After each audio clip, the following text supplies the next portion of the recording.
Alright, so what's your name? Alejandra. Do you have a boyfriend by chance? Yeah. How long y'all been dating for? About 2.5 years. 2.5 years? Yeah. Well, look, if you tell me the crazy secret your boyfriend has never found out, and if I find it crazy, I'll give you $400 in cash right now. If I find it crazy. Will he see this? I mean, I'm just starting off on TikTok, so like I don't know like how the For You page works, but you know, he's possible. Okay. I'll do it, I guess. Alright, so what's the secret? You get one chance. I don't want to make myself look bad or anything. 3, okay. 2. Okay, I may or may not have cheated on him a few times. What? I mean, like, when was the last time you cheated on him? Well, last year's like a few months ago, 2 months ago. Wow. You know, new year, new me, so. So now what happens if he sees this video? We probably won't be together. Well, I mean, lucky for you, I don't got that many followers. I'm just getting started. What would happen if he cheated on you? Obviously, I'd end things with him. How mad would you be if he cheated on you? Obviously, I'd cut his thing off. But you cheated on him. There's a difference. His lawyer and family called, and when they arrived, any sense of remorse went out the window. Brittany is not a predator, and this was not between a young child and Brittany.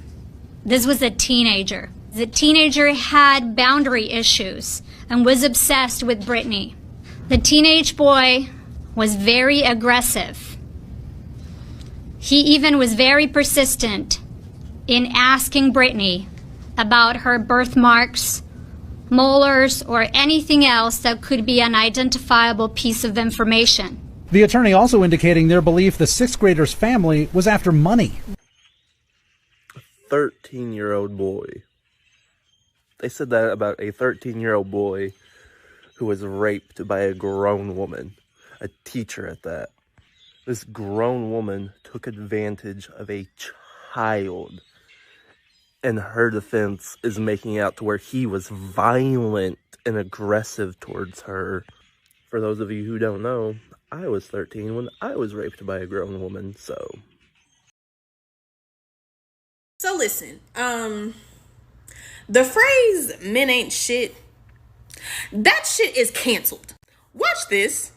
I'm cheating. If he goes on vacation with his boys, I am cheating. If he goes outside the country to go visit his mama or in another state to visit his mama, I am going to cheat while he is gone. If he have female friends, I'm cheating. If he have male friends, I'm still cheating.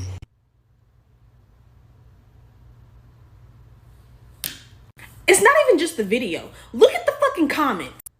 This is so iconic. Huh? This needs to be an anthem. We are the same. I cheat for every reason, so my mind is at ease. And these are women.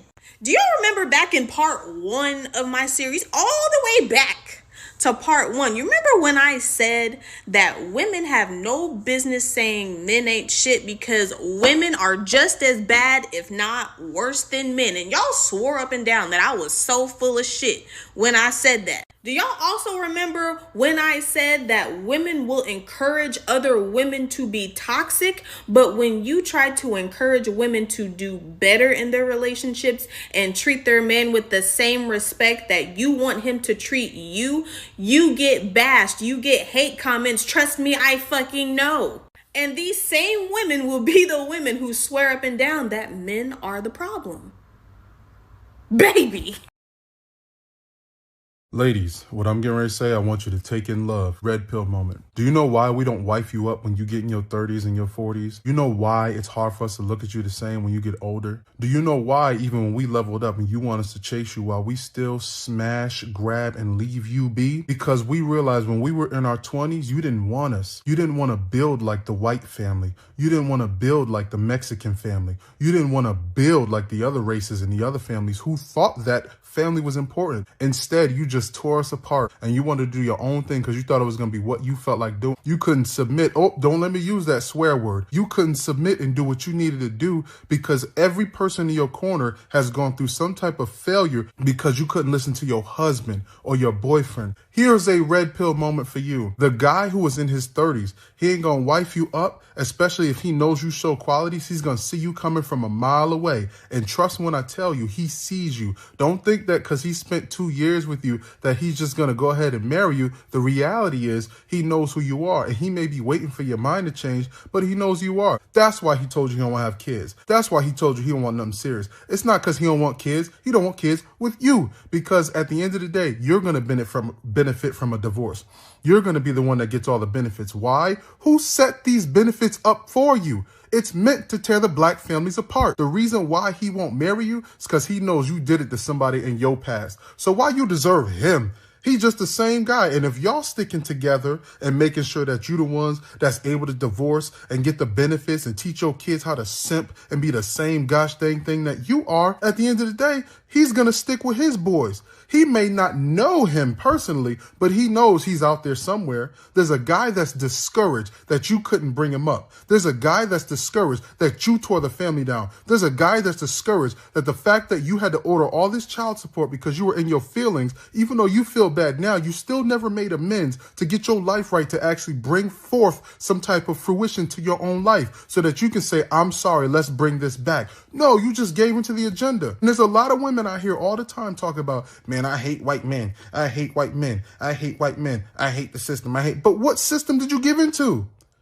You hate them, but you did exactly what the system originally in the beginning was designed for.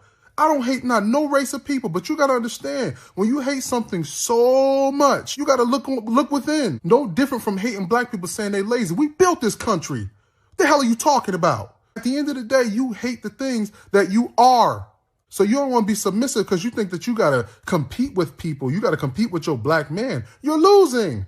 Every last one of y'all losing. That's why we keep you on hold. That's why we keep you on red. And the craziest part is you chasing guys that's doing this to you. We are totally comfortable with having a 12, 15, 20 woman rotation because you will not get your stuff together. Maybe, just maybe, if you submit, that'd be the bridge that broke the gap. Maybe that'll bring our families together. But until you stop doing what you want to do, you always going to lose. And guess what? Because men are logic, we can see this down the line. We see that your actions today are going to affect what you do in 5 years. And don't you think that you're going to get out of it? Submit or get out. If you don't submit, that's it. You think I'm lying? Go ask your single girlfriend about all the relationships she's been in. And if she's reflective, she'll tell you the truth. And if not, you just back in the same circle again. I'm out.